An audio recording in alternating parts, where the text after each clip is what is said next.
All right, everyone, we're live. So number one, thanks for tuning in and taking the time. I really hope you're enjoying what you've been seeing so far here with the conference. And I hope I can deliver you some valuable information today that you can use to move forward and make your teams, your players, and your whole organization just a little bit better. Number two, don't give me too much grief for what's going on up top here. Haircuts aren't exactly legal where I am just yet, so bear with me. Don't worry, you won't be seeing my face full screen here for too long. So today we're going to be talking about something that staffs are trying to do every single day, which is helping their players make less mistakes, one, and two, increase their consistency of play. Now, there are a lot of different factors behind why mistakes happen and how we can increase consistency. I'm just going to focus on one significant one today. It's something that I see a lot with the populations that I work with, and I figured if I'm seeing this a lot and I'm working on it a lot with the players that I see, you're probably seeing it a lot too. So why not share with you something that I see an incredibly common occurrence. So just a quick intro on me. My name's Jackson Slauenwhite. I'm a mental performance coach with the Charlottetown Islanders of the QMJHL. Been there the past 4 seasons. It's been an absolute blast. I'm going into my 4th year now as a mental performance coach with Hockey Canada as well. I've got to work with the Charlottetown Knights, the NBPEI MMHL, the past 3 seasons, and I do individual and team consulting work with players across Canada and the US as well. So having worked with some really great teams and some really great players who've gone on to really high levels of sport and success, like I want you to know that the struggles that I'm going to talk about today are the struggles that I've seen in those kind of players too, the ones who move up and overcome these things and reach a new level of performance. So everything I'm giving you, yes, it's all scientifically and academically backed, but it's all experience that I've seen as well. So I hope you can take it and really use it to your advantage. Before we get going, obviously I need to thank Ryan for, number one, having me in the first place, giving me the opportunity, but two, just putting this whole thing together. Whether it's the conference or whether it's his podcast, like I got in there in episode 28 and now he's almost at episode 100. He's created an incredible, not only bank of information, but also a community. And he deserves a ton of praise, and whoever else is on his team that's helping him put this thing together, they deserve a ton of praise. Absolutely. So let's get into it. I'm just going to get the really basic, obvious stuff out of the way, and then we can dive a little deeper into the more fun stuff. First and foremost, a team that makes fewer mistakes and plays at a higher level of consistency, whether it's over the course of a period, a game, or a season, their chance of success is much higher, whatever their version of success is, whatever their definition of it is. On the individual side of things, the more consistently a player plays at a high level and is able to showcase all of the talent that they've got with fewer mistakes, number one, the more they're going to enjoy playing the game, the more fun they're going to have, and the more likely it is they're going to keep playing well. And number two, obviously it increases their chances for rising up in the ranks and getting to whatever kind of external goal they have, whether that's making a certain team or getting drafted or playing pro, whatever it is. All of this stuff is going to help. So let me get my screen shared up here and we'll dive into the rest of what we're getting into today. So obviously as a player and even as a team, really, if you think about it, as teams move up in the playoffs, they rise up in the ranks, and as players move up in the ranks, the talent gap is going to get smaller, right? Like everywhere you go, the higher up you get, everyone else is good. And as you get older and you move up, that gap gets smaller and smaller and smaller and smaller. And as player development gets even better at younger ages, we're noticing that even at younger levels, like the talent gap is so much smaller. So something that I see a lot personally making the difference between a team or a player where the talent level is very similar, but one rises above the other, the thing that I see that separates them a lot is their ability to be able to consistently put all of this talent on display and not have their talent inhibited or blocked by something mental going on, preventing them from doing so. And that's what I want to be talking about today. That one factor, that one thing that I see probably most consistently is focus. It's keeping your focus in the present moment, right here, right now, not thinking about your last shift, not worrying about what could happen in the next one, just bringing all of your attention into the present moment. And I know this is a cliche topic. Trust me, I know. But from what I see and what I hear from players is it's so cliche that they don't take the time to really think about how truly important it is and actually how difficult it is to do. So that's what I want to be covering today. Because obviously the game is played right here, right now, in the present moment. We can't control what happened before. We can't predict and we can't control what's going to happen in the future. All we can do is just make the best of what we've got right here, right now. And if we aren't doing that, if some of our attention and our awareness is right here, right now, but not all of it is, obviously we can't give everything to the only moment that counts, which is now. And we aren't going to play up to our full potential. Because of that, we are more likely to make mistakes. In a way, we could end this right here. That's a very take away home kind of message, like plain and simple. But obviously, we're going to get into how we can help train this stuff as well. So one thing I will say as we move forward here, there are a bunch of different reasons why players and even teams' focus can drift off, but I'm just going to focus on the two that I see in the populations I work with a lot. And it kind of falls into two main categories. It's things that pull a player's attention into the future and things that pull their attention into the past. And we can even look at it like this. Obviously, we want our attention, we want our awareness, we want our focus to be right here, right now, present moment. It's the only moment we can do something about. It's the only one we have control over. I kind of see the things that grab people's attention, pushing them either into the future, thinking about outcomes, thinking about what could happen, whether that outcome is good or bad, doesn't matter. If it's not happening right here, right now, then it's taking your attention away from what you could be doing right here, right now. And also things that happen are things in the past where we're thinking back to, oh, could I have done this differently? Like, oh, I shouldn't have done that. How did that happen?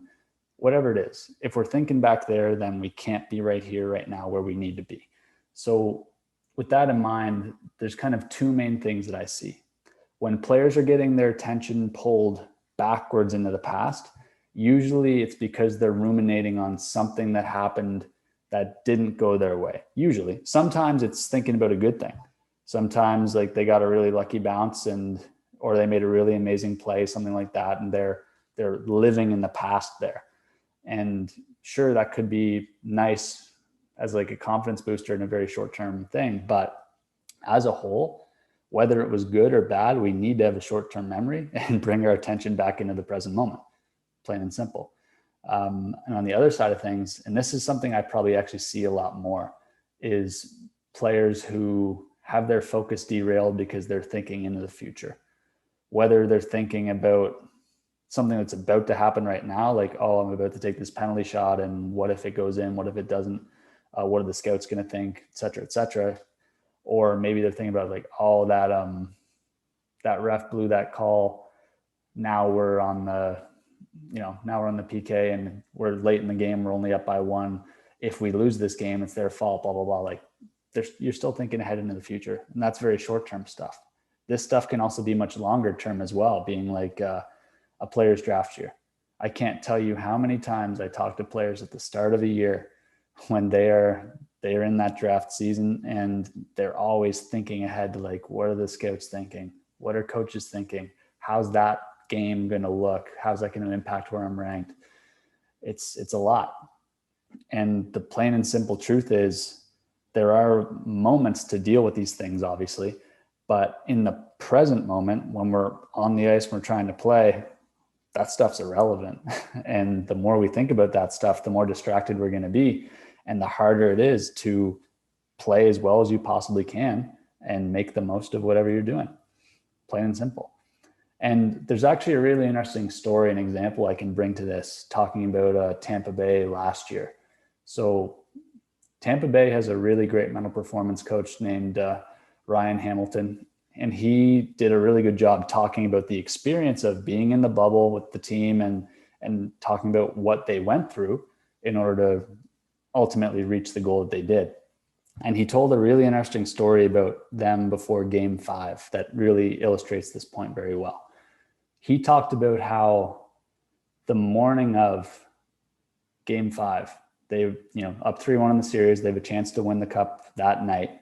And all the players and all the staff are getting messages from their family, messages from their friends, just messages from the media in general. Everyone's talking about like, oh, how great would it be if they won it? Like, if they do, what's the party going to be like? What's the celebration going to be like? How can we do that in the bubble? Where's the parade going to be? That kind of stuff.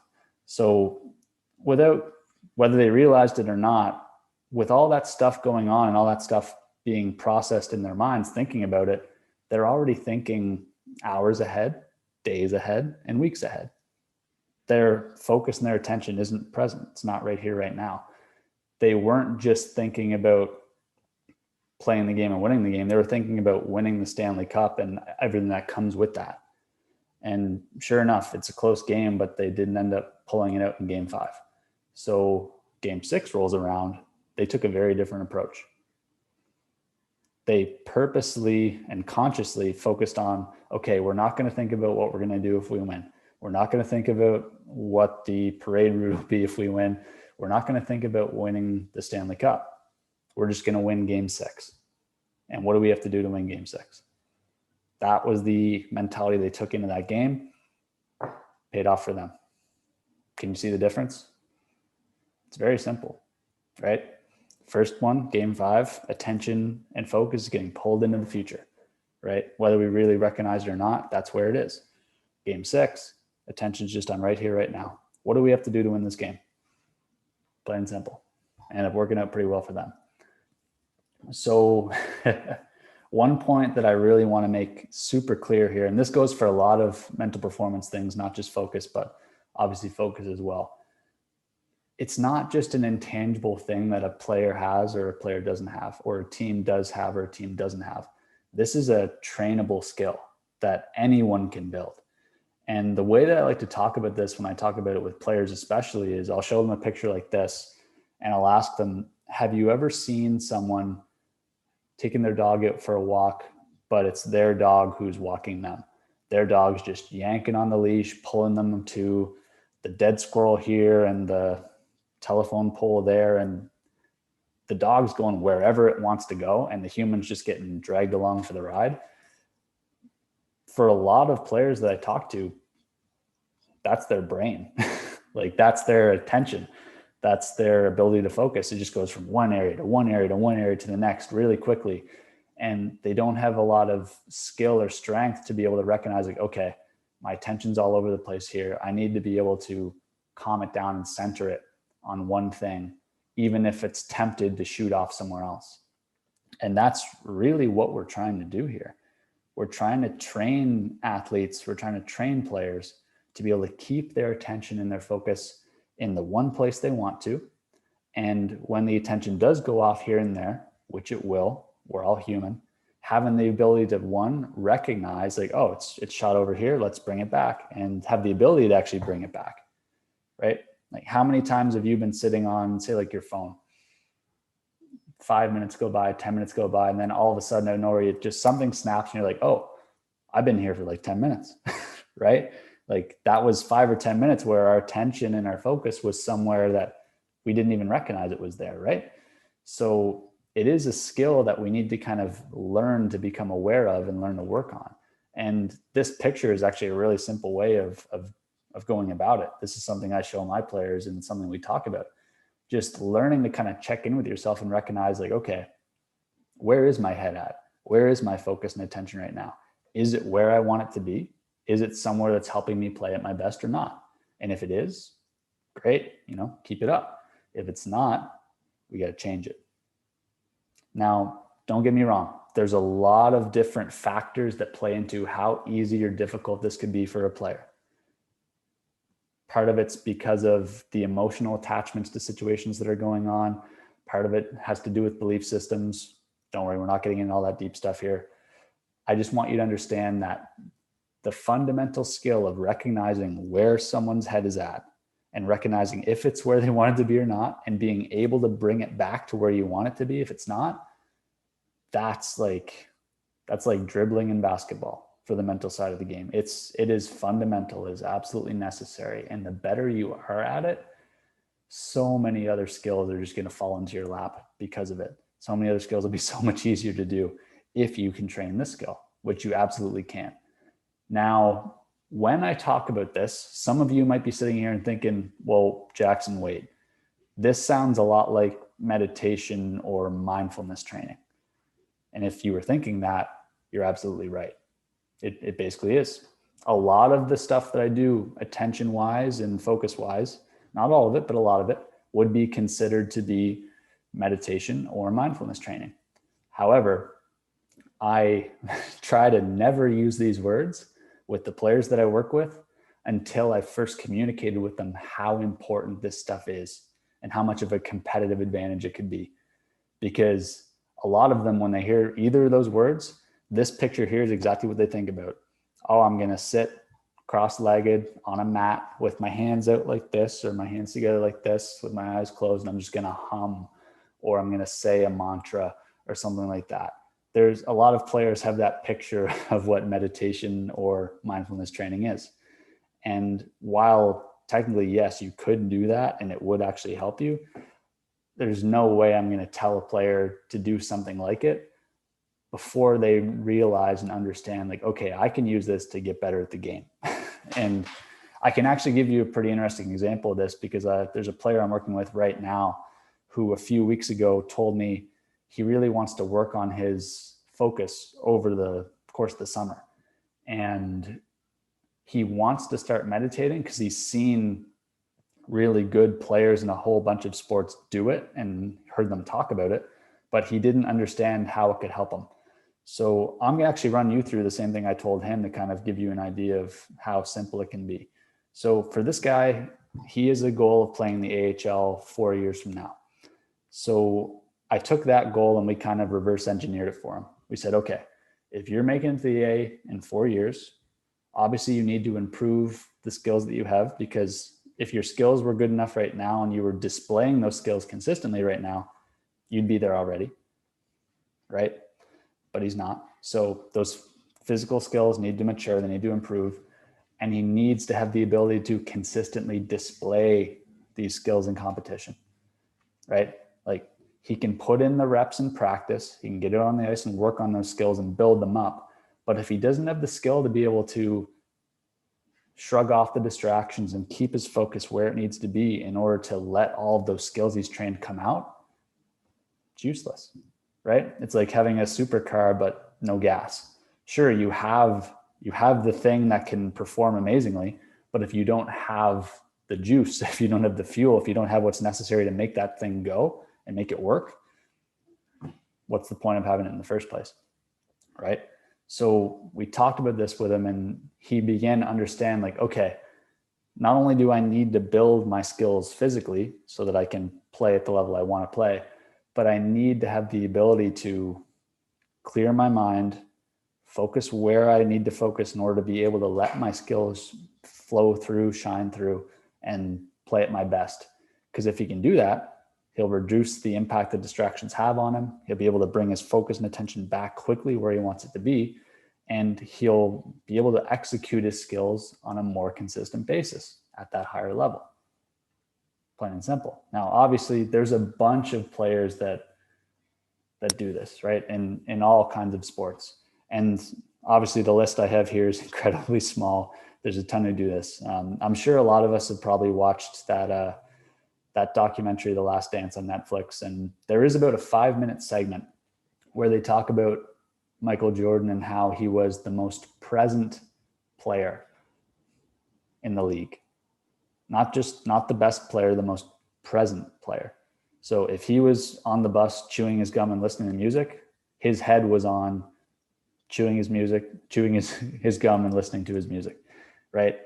He had a really good quote in that documentary as well, talking about something along the lines of, other players would be on the bus going up to a big game and they'd be thinking like, oh, like, what if I get the ball here? What if I shoot that shot and I miss, right? And Michael was asked like a similar kind of question. He said, why would I ever think about missing a shot I've never taken before? Which is a really cool way of him saying, why would I purposely use a time machine to bring myself into the future and watch myself fail? when I can just focus on what I need to do right here, right now to be the best I can be. Like it's a very simple mentality, but it's difficult. It takes practice. And one of the reasons why I like it so much is because it is difficult and it does take practice. If it was easy, everyone would be doing it. And this kind of work is very different than the kind of work that most players are doing. You know, getting up early, going to the gym, lifting heavy, getting a ton of cardio in, whatever specific work it is they're doing. There's a physical grind to that players come to expect and understand. Then you tell them, hey, I want you to sit still for 10 minutes. And every time you notice your attention shift forward or backward to the future or the past, I want you to bring it back to the present and have them just sit and do that for 10 minutes. That's a different kind of grind, especially if they're new to it. But it works, man. It's huge. It's great. So, and this kind of actually leads to our next point here of, okay, I understand that this stuff is important. I understand how it can benefit players, but how can we get them working on it? There's a lot of different ways we can do this. And I want to give you 3 simple ways that I found are A, easy to execute for coaches. B, I'll give you like 3 options. 1 is really easy for coaches to execute. You just do it in the moment. It's no problem at all. 2, the second one is more so difficult. It's hard, not in the way that we're thinking, but I'll explain in a bit. And then finally, I'll give you one that players really like. I've never given it to a player and they didn't say, oh, this is fun, I could see myself doing this consistently. So the first one we're going to talk about is just very simply reminders. Like whether it's before a drill in practice, whether it's between periods in a game, whatever it is, just telling your players, let them know, like, hey, like, ask them, where is your head at right now? Where is your focus? Are you right here, right now with me? Or are you thinking ahead to, oh, like, what if I screw this drill up? Or are you thinking back to like, oh, I just nailed that drill before. Like, I bet the coaches like that. And maybe that'll give me a chance of not being scratched next game or whatever it is, right? Just little simple reminders, be like, hey, the more present we can be, the better we're going to play, the better we're going to practice, right? It doesn't hurt. And many times a lot of players will be fairly present to begin with, but you're going to catch those few that weren't quite there. And if you do it consistently, it becomes a habit that players get into and coaches get into that, you know, it's going to help everybody. 2, some sort of breath counting drill or some sort of breathing drill. Personally, I use this with pretty much every group I work with, and I do it right at the beginning of any session that I do. We just do 2 minutes where I'll pop on, if it's virtual, like it has been lately, I'll pop on a YouTube video with a visual breathing exercise where it's actually, this picture's a screenshot from it. The circle will spin around the big circle here, and it'll tell you to breathe in and it'll tell you to breathe out. And it lasts like 2 minutes. It's not very long, but I just do it and I tell the players that I work with, okay, now is your moment to let go of whatever happened today. Let go of whatever you're worrying about is going to happen after this, whether you have an exam tomorrow or, you know, you and your girlfriend are quite getting along or whatever it is, right? Now is your moment just to breathe, focus on your breathing, and enjoy a moment just being right here, right now. I frame it as like just a moment to relax and unwind and get ready for whatever we're going to do. But it also trains them to just keep their focus in the present, just focus on their breathing and let go and relax a little bit. Now, you could do something as simple as this, and any player really can. It's not that hard. There is a drill you can do that's a little tougher, where a player, when they breathe in, they count to 1, and when they breathe out, they count 2. So you count up with every inhale and every exhale. You do this in your head. You don't do it out loud. You just do it in your head. And every time that your mind shifts from the numbers to something else, whether it's like, oh, like my back is itchy, or, oh, what are we having for dinner tonight? Or whatever it is. When you recognize like, oh, my mind has shifted off somewhere, you start back. And you can set a timer for this. You could do it for a minute.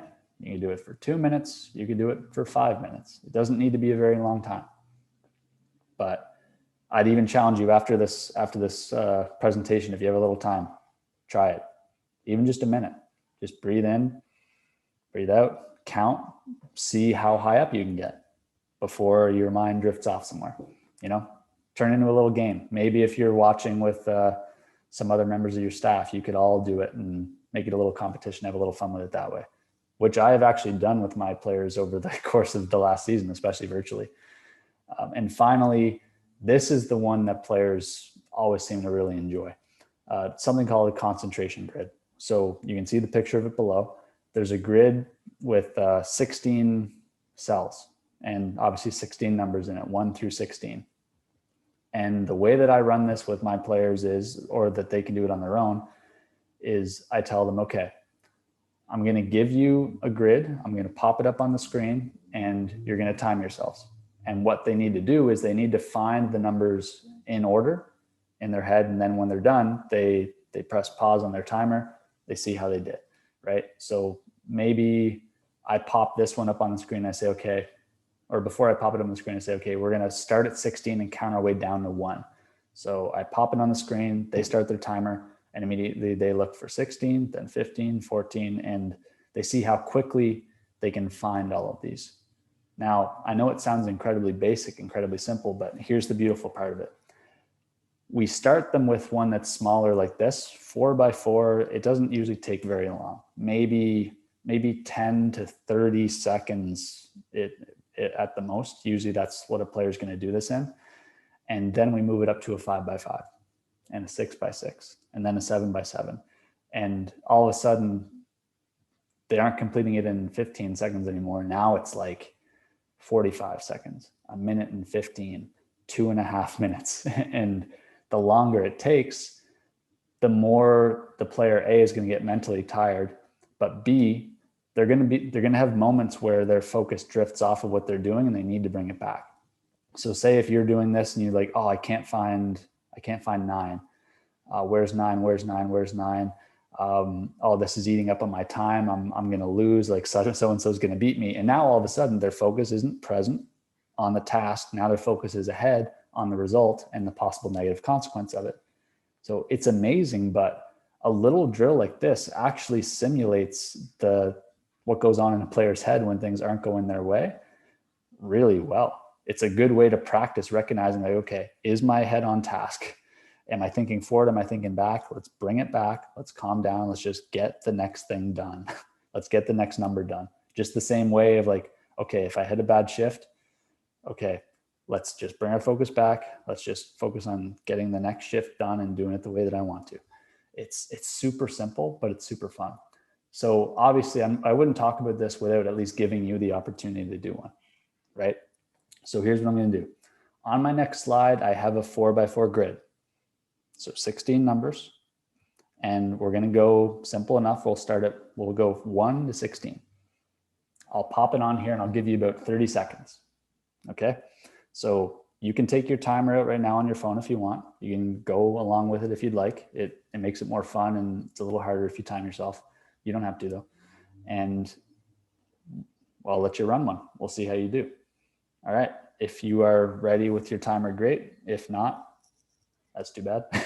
But we'll get started. So remember, you're going to count up from 1 up to 16, see how quickly you can do it, and notice if your mind shifts off anywhere. So we will start in 3, 2, 1, go.